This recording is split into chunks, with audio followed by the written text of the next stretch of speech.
Hmm. Karena Ibnu Taimiyah rahimahullah mengatakan, walaysa 'alal mar'ati ba'da haqqillahi wa rasulih aujabu min haqqiz zawj. Tidak ada lagi yang paling wajib bagi seorang wanita muslimah setelah hak Allah dan Rasulnya yang dia harus jalankan itu dibandingkan dengan hak suaminya. Dan dalam sebuah riwayat yang sahih kata Nabi SAW, awal yang akan dihisab bagi seorang wanita pada hari kiamat adalah hubungannya dengan Tuhannya dan hubungannya dengan suaminya. Jadi memang ini harus diperhatikan baik-baik. Yang jadi masalah kebanyakan wanita digoda oleh syaitan memang dia justru menyepelekan masalah itu. Mungkin dia lebih peduli dengan kebutuhan dia pribadi, kebutuhan anak-anaknya. Padahal dia lupa sebenarnya itu iya, tetapi nomor satu adalah suaminya. Dalam hak suami itu Ustaz, itu kira-kira ada penjelasannya nggak Ustaz di dalam dalil-dalil yang sahih itu Ustaz? Baik. Jadi kalau kita fokus ke bahasan ini penting memang dalam masalah rumah tangga. Contoh misalnya saya waktu pertama nikah, saya bahasakan ke istri begini. Saya sama kamu ini adalah ibaratnya pegawai di satu perusahaan.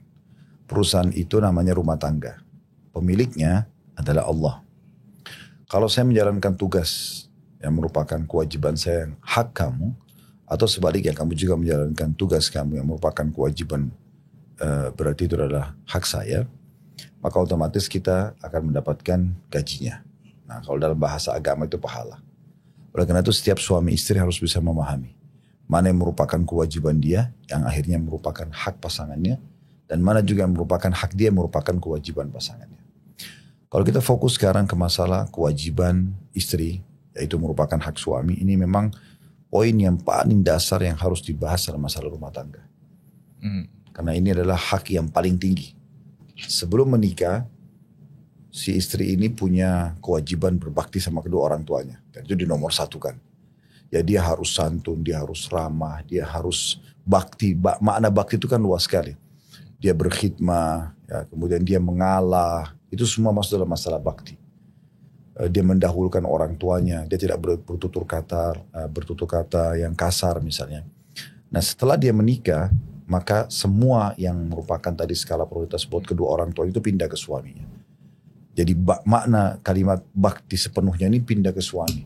Jadi memang dia harus menjaga tutur katanya, ya, sikapnya, terus full pelayanannya, segala macam memang kepada si suaminya. Jadi pada saat orang tua atau si wali perempuan ini mengatakan saya nikahkan kamu sama anak perempuan saya Fulana binti Fulana dengan mas kawin ini, sama dengan si ayah mengatakan begini, ini anak perempuan saya dulu saya yang nafkahi, saya yang kasih makan, kasih minum, kasih perlindungan, pendidikan, segala macam ya. Dan dia pun berbakti dengan saya. Sekarang saya akan serahkan kepada kamu.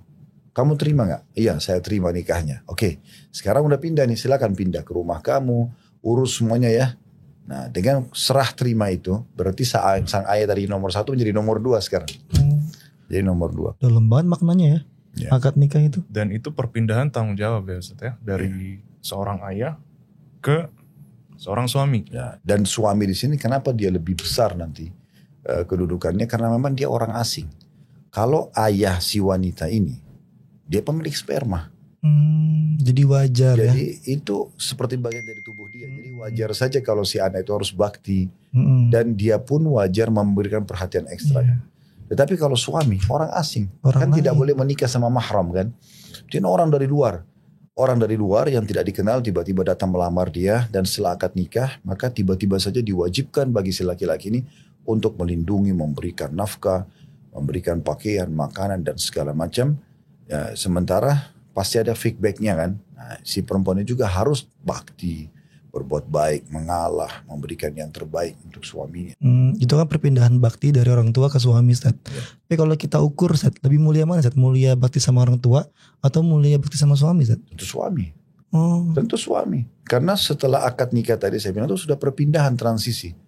Jadi kalau suami mengatakan jangan keluar rumah, terus ayahnya atau ibunya mengatakan nak datang ke sini, dia nggak boleh keluar selama suaminya belum izinkan. Jadi udah nggak bisa. Dan suami ini ada ekstranya itu dia satu-satunya orang yang bisa melihat tubuh si wanita ini sekaligus menikmatinya. Sementara sang ayah itu nggak bisa. Sampai umur tamiz itu umur 7-8 tahun udah bisa membedain jenis kelamin, itu udah nggak bisa lagi kan sang ayah untuk melihat badan tubuh anak perempuannya. Anak perempuan itu juga sudah akan risih gitu. Dia kalau sudah 7 tahun, 8 tahun dia mau dimandiin sama dia nggak mau. Gitu. Nah, tapi suami dia bisa menikmatin semuanya dan tidak ada poliandri dalam Islam. Artinya si perempuan ini hanya mengabdi kepada satu laki-laki ini.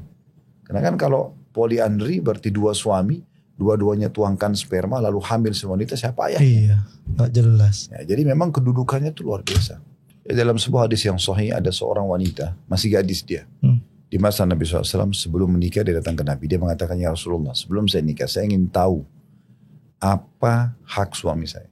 Atau bagaimana kedudukan hak suami saya. Sebelum menikah, Sebelum menikah. mencari tahu itu. Ya dia mau tahu nih sekarang kalau saya nikah nanti gimana nih saya menghadapi suami saya nanti. Jarang banget tuh perempuan kayak gitu. Ya, Masya maka Nabi SAW bilang, ketahuilah kalau seandainya di tubuh suamimu itu luka dan bernanah, serta engkau membersihkan dengan lidahmu, jadi bukan dengan tanganmu, maka engkau masih belum bisa memberikan haknya. Allah. Jadi saking besarnya hak suami itu. Dan ini memang harus selalu disyiarkan, disampaikan agar setiap muslimah memahami masalah itu. Setiap ayah wajib, setiap saudara wajib memberikan peringatan kepada anaknya, kepada saudarinya, setiap suami mengingatkan istrinya tentang masalah ini. Nah, karena berbahaya sekali. Kalau ayah sama ibu saja nggak boleh mengatakan dalam surah Isra, maka sama suami pun tidak boleh mengucapkan Sama, bahkan lebih besar hukumnya kepada suami daripada kedua orang tua. Lebih besar, Ustaz. Ya, makanya tadi kan Nabi SAW mengatakan tuh kalau seandainya luka bernanah di tubuh suamimu dan kau bersihkan dengan lidahmu, kau masih belum bisa memberikan haknya. Dalam riwayat yang sahih juga Aisyah mengatakan, wahai para wanita, kalau seandainya kalian mengetahui besarnya hak suami kalian, maka kalian akan mengambil debu telapak kakinya yang kalian letakkan di pipi kalian.